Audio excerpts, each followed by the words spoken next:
OK.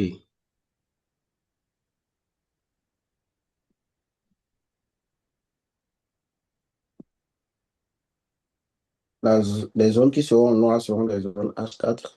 Les zones qui seront bleues seront des zones M15 ou M5. OK. D'accord? Oui. H4 serait la zone de détection de la structure majeure. M15, M5 serait la zone de confirmation. OK. D'accord? Oui. Donc, on suppose que on a détecté une structure ou une tendance haussière Oui. avec impulsion, correction, impulsion, correction et impulsion. Donc, techniquement, on a quoi? BOS. Ensuite, retour du prix dans une zone discount et réaction dans une zone de démovalide, n'est-ce pas? Oui. Ensuite, on a de nouveau un BOS. Oui. Maintenant, la question c'est, est-ce qu'on va prendre est-ce qu'on va chercher des achats? D'abord, on sait qu'il y a plusieurs possibilités d'entrée. La première possibilité, quand le prix va commencer son retracement, c'est d'entrer où? Sur le market shift, Oui. n'est-ce pas? Oui. La deuxième possibilité, c'est d'entrer où? Sur une zone de demande, Oui. selon les confirmations de zone qu'on aurait eu, n'est-ce pas? Ouais. Là, on a market shift et ici, on a quoi? Bon, on a demande zone. Mais non. La question, c'est comment savoir quand est-ce que le prix va nous donner la possibilité, sinon la même pour pouvoir exploiter le market shift, ou quand est-ce que le prix va nous donner la possibilité d'exploiter notre zone de demande. Alors, quand tu as ce genre de schéma et que le prix commence à faire ça, il revient tac, tac. On suppose que ça, c'est la correction a commencé. Oui. Donc, automatiquement, on est passé peut-être en M15 et le prix il est en train de descendre sur notre market shift. Oui. Quand il vient sur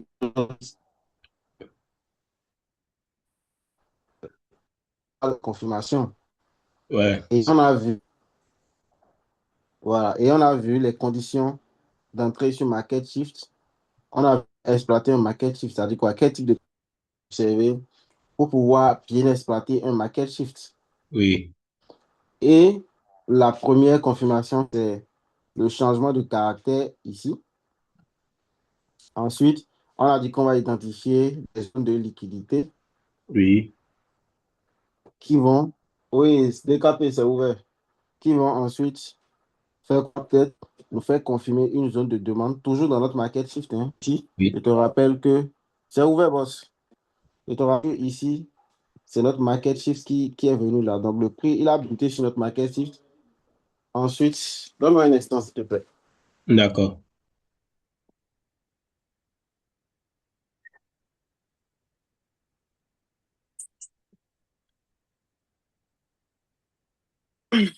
Donc, on descend en M15 et on remarque que le prix, selon la structure interne M15, commence à faire quoi? Changement de caractère à ce niveau. Oui. Et dès qu'il fait le changement de caractère, ça c'est le premier signe qu'il peut y avoir de potentiel retournement. Oui. Ensuite, j'ai à identifier maintenant ce changement de caractère-là. Quelle zone d'intervention il a en quel. On a fait détecter les zones. On suppose qu'on a détecté encore une fois notre zone. Maintenant, on va chercher quoi? La liquidité qui va permettre d'exploiter la zone qui est là, Oui. n'est-ce pas? Oui. Oui. Je suppose que ça, après le cherche, on a une fake structure qui s'est créée immédiatement là. On va identifier notre fake structure et on attend toujours. Donc, dès la prise de liquidité de notre fake structure là, maintenant, on a notre confirmation qui a été validée. Oui.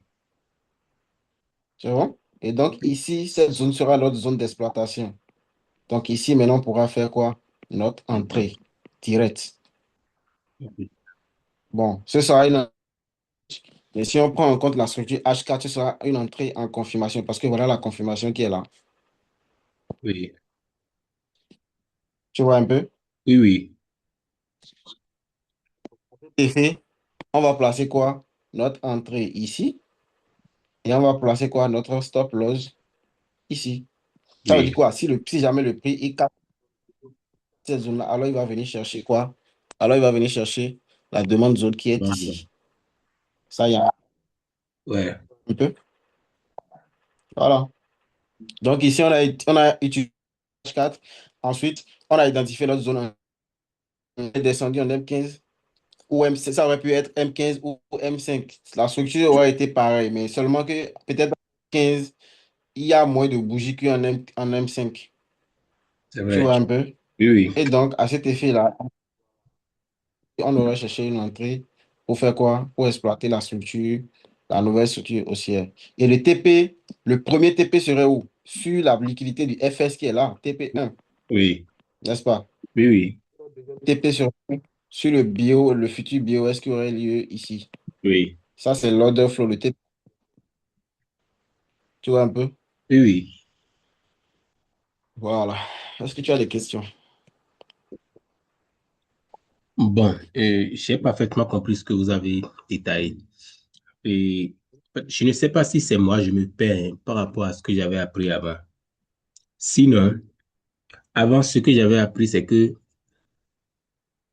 tu as ta zone de demande H4, par exemple. Vous voyez un peu. Et on descend en petite unité de temps, par exemple M15. Et lorsque le prix est proche de la zone, c'est en ce moment qu'on commence par faire des comptes Wikoff façon là, PS, SC, STB, Spring. Vous voyez un peu. Donc, j'avais appris un genre de C'est la système. même chose. OK. Regarde, la même chose. Ça, c'est pas Wyckoff. Ça, c'est Wyckoff, non? Hein? Oui, c'est Est-ce que Wikoff. tu es d'accord que ça, c'est Wyckoff? Oui, Voilà, oui. c'est tout. C'est la même chose. Et c'est ça, j'étais en train de vous expliquer la dernière fois que Wyckoff, là, ça s'exploite de plusieurs manières. Soit OK. des comptes complètes avec tout PS, SC, STB, Spring, Shosh, Oui. création de liquidité et on part, ou il y a tout simplement création de liquidité. Il y a tout simplement changement de caractère, création de liquidité, prise de liquidité, zone, et on part. Sinon, c'est la même chose au fond. OK, je vois. Je vois maintenant. Je vois. C'est juste que le prix peut souhaiter faire quoi? Le prix peut souhaiter faire une structure complexe dans ta zone. Quand je dis structure complexe, c'est quoi? Si tu as ta zone comme ça, OK? Tu as ta zone de demande comme ça. Qu'est-ce que je fais? Si tu as ta zone de... On suppose que ça, c'est ta zone de demande, OK? Oui. Le prix peut venir là-dedans. Tu peux créer des structures complexes pour venir dans ta zone. Et là, tu auras des décomptes à l'intérieur. Ou soit,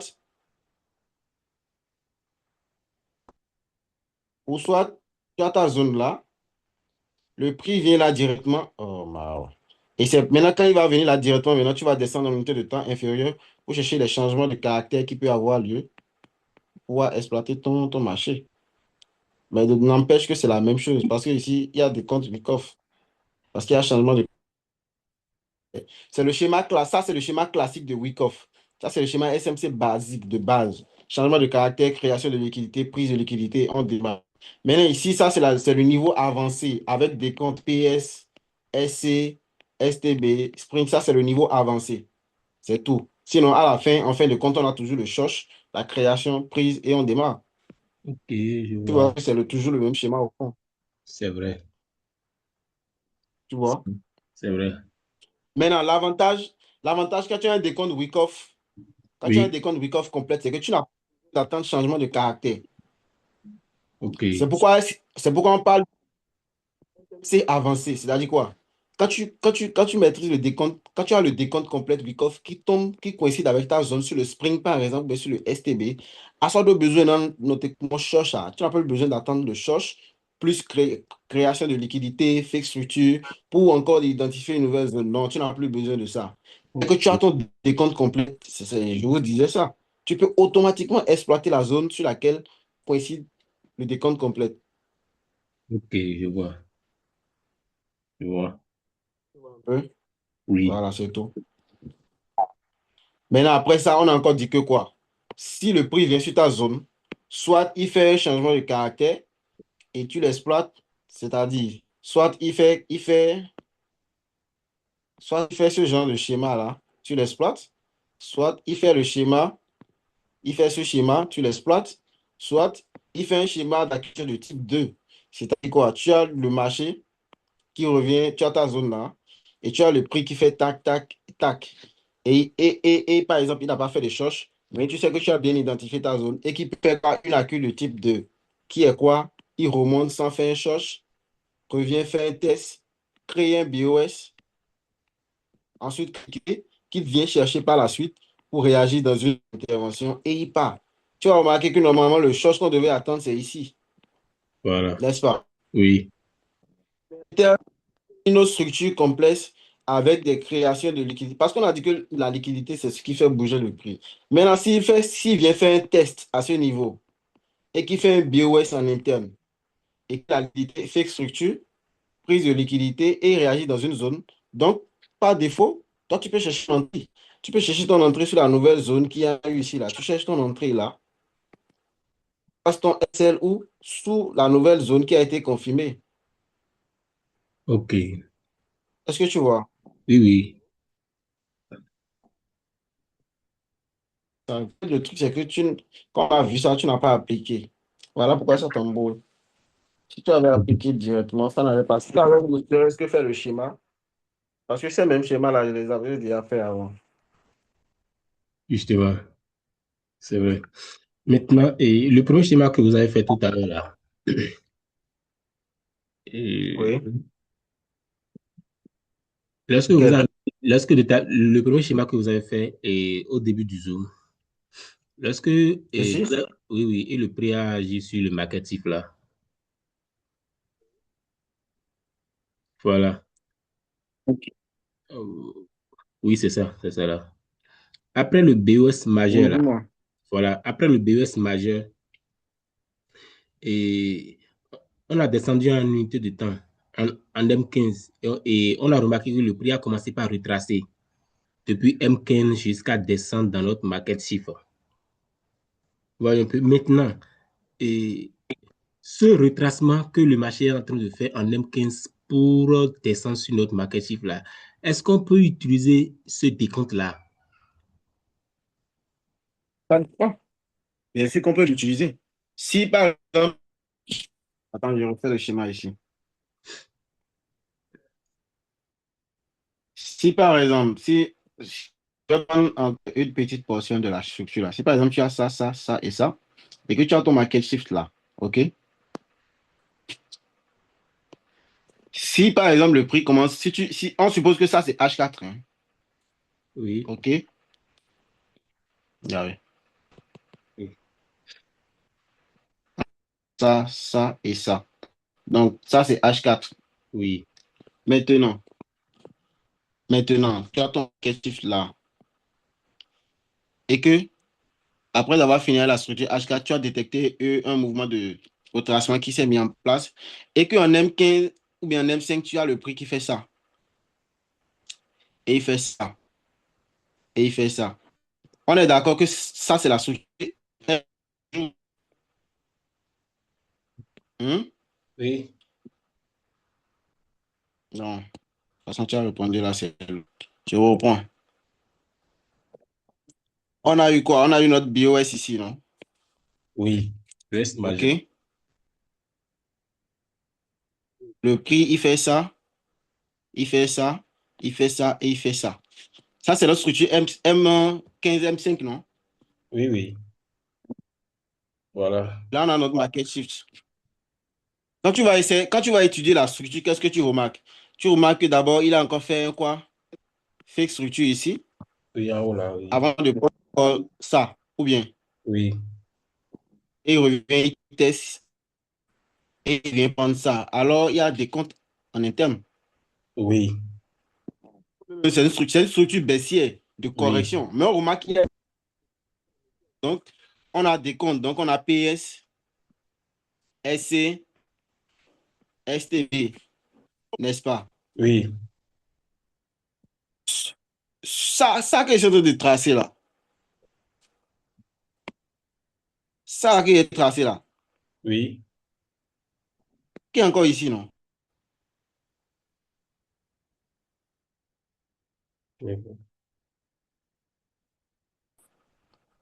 Hmm?